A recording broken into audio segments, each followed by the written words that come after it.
When we're setting up email accounts in Outlook 2013, the best, easiest, fastest, and most assured way to do that is to use the Automatic Account Setup Wizard, where we put in some information, like our name, email address, and password, and let Outlook go out, find the information, and configure all the technical details.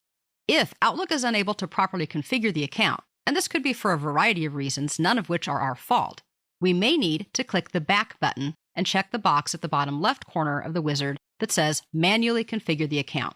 If this is the case, we will need to know the technical information required. We can get this either from someone at our IT help desk, from our internet service provider, or from the help section of our internet-based email accounts. Our account was initially set up correctly using the automated method, but I want to show you the information that may be required for manual configuration. So in order to do that, we're going to go to the bottom left corner, but instead of seeing that it says we need to manually configure, now it says change the account settings.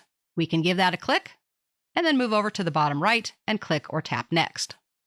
Outlook already has the name, the email address, and the password because we typed that in.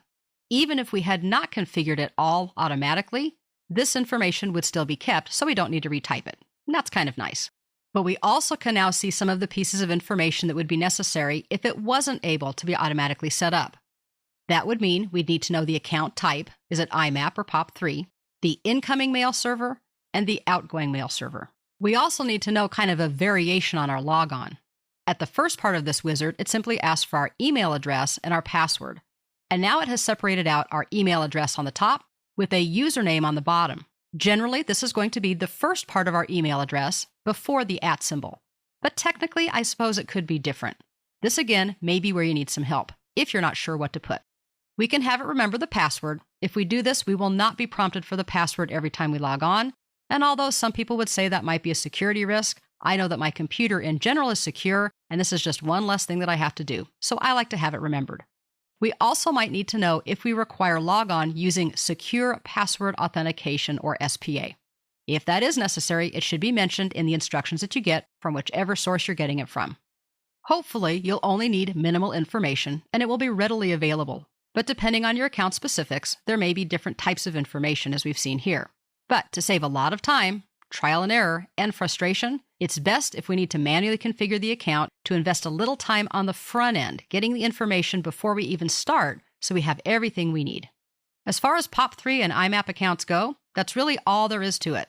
It can get a little more complex with additional settings for Exchange server accounts, which is why we cover that in a different topic. Using the automation of the wizard is always our first and best choice. But if we need to manually configure it, just make sure that we have the relevant, accurate information on hand, and the process will go smoothly and quickly. Once we have it all done, we can move to the bottom right side and click or tap Finish.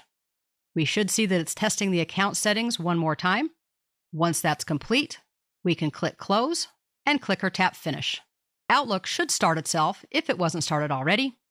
And if everything is configured correctly, we should see our email account being loaded in front of our eyes. That lets us know our account is correctly configured and we are good to go.